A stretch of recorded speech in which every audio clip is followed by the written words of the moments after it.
5 లక్షల కోట్ల మంది గిరిజనులు ఉంటారని అంచనా వేశాము. వాళ్ళ సమగ్ర అభివృద్ధి కోసం ఆ గ్రామానికి రోడ్డు కావాలంటే రోడ్డు వేస్తాము, అక్కడ స్కూల్ లేకపోతే స్కూల్ ఏర్పాటు చేస్తాము, చుట్టుపక్కల డాక్టర్ లేకపోతే మరి వెల్నెస్ సెంటర్ ఏర్పాటు చేస్తాము, అక్కడ కరెంటు లేకపోతే కరెంట్ ఇస్తాము, అక్కడ కావాల్సినటువంటి మరి అన్ని రకాల స్కిల్ డెవలప్మెంట్ సెంటర్స్ ఏర్పాటు చేస్తాము, అగ్రికల్చర్ కావాల్సినటువంటి ప్రోత్సాహం కల్పిస్తాము, వాళ్ళు ఏ రకమైనటువంటి స్కిల్లింగ్ కావాలని కూడా ఇస్తాము. ఆ రకంగా 63,000 గ్రామాలలో ప్రధానమంత్రి జనజాతీయ ఉన్నత గ్రామ అభియాన్ అనేటువంటి ఒక అద్భుతమైనటువంటి పథకం.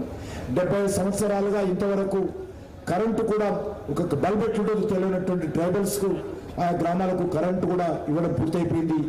అది దీనికి కూడా 100 రోజుల్లో నిర్మాణం చేసుకునే విషయాన్ని మనం వేస్తున్నాం. అదేవిధంగా వక్ఫ్ బోర్డు ఆస్తులు ఏవైతే ఉంటాయో వాటి నిర్వహణలో ఉన్నటువంటి లోపాలను సరిదిద్ది ఆ వాస్తులను పూర్తిగా సద్వినియోగం చేసుకోవాలి, దుర్వినియోగం కాకూడదు, మరి కబ్జా గురి కాకూడదు అనేటువంటి నిర్ణయంతో వక్ఫ్ సవరణ బిల్లు 2024 కూడా ప్రవేశపెట్టాము. అది స్టాండింగ్ కమిటీకి ఇచ్చామనే విషయాన్ని మనం వేస్తున్నాము.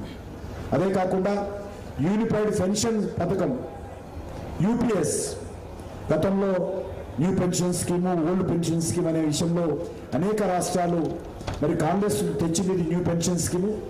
దాన్ని కొన్ని రాష్ట్రాలు మేము పోమని, కొన్ని రాష్ట్రాలు ఓల్డ్ పెన్షన్ స్కీమ్ ఉండాలని పెడుతున్నటువంటి నేపథ్యంలో ఈరోజు యూనిఫైడ్ పెన్షన్ స్కీము ఏర్పాటు చేసి 23 లక్షల మందికి కేంద్ర ప్రభుత్వ ఉద్యోగస్తులకు ఈరోజు మరి తప్పకుండా వాళ్ళు చివరిగా పొందుతున్నటువంటి పెన్షన్లో 50% పెన్షన్ వచ్చేలాగా ఈరోజు కొత్త పథకాన్ని కూడా తీసుకురావడం జరిగింది. అదే కాకుండా 3.5 lakh ఇళ్లలో సోలార్ వ్యవస్థ తీసుకురావడం కోసం సొంతంగా వాళ్ళ ఇండ్ల మీదనే వాళ్ళు సోలార్ వ్యవస్థ ఏర్పాటు చేసుకొని సోలార్ వ్యవస్థ ద్వారా మరి పిఎం సూర్య గారి ముఫ్తీ బిజిలీ యోజన చాలామందికి గ్రామీణ ప్రాంతాల్లో కానీ, ఏజెన్సీ ఏరియాలో కానీ, పట్టణ ప్రాంతాల్లో కానీ ధనిక పేద అనే తేడా లేకుండా అందరూ కూడా ఈరోజు తమ ఇండ్ల మీద సోలార్ ఎక్విప్మెంట్స్ ఏర్పాటు చేసుకొని సొంతంగా మరి విద్యుత్ ఉత్పత్తి చేసుకోవడానికి కావాల్సినటువంటి అన్ని రకాల సహాయ సహకారము కేంద్ర ప్రభుత్వం ఇవ్వాలని చెప్పి కూడా నిర్ణయం చేయడం జరిగింది. ఈ రకంగా ఈ యొక్క 100 రోజుల్లో నరేంద్ర మోడీ గారి ప్రభుత్వము మరి నిర్దేశించుకున్నటువంటి టార్గెట్ను మరి పూర్తి చేసుకున్నాం.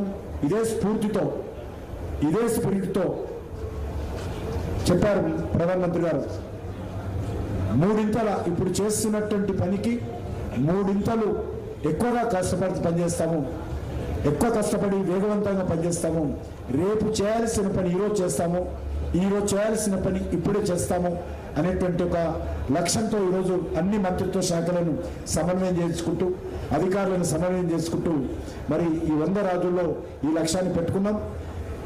అంటే చాలా వేగవంతంగా పనిచేస్తాము, కష్టపడి పనిచేస్తాము.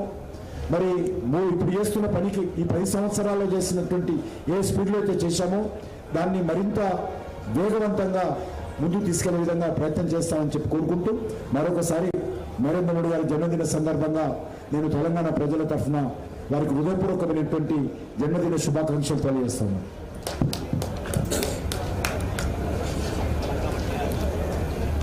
కొన్ని బ్రోచర్స్ కూడా కొంత ఉన్నాయి, ఇవి కూడా మీకు డీటెయిల్స్ ఇస్తాం, ఇవి కూడా తీసుకోవచ్చు.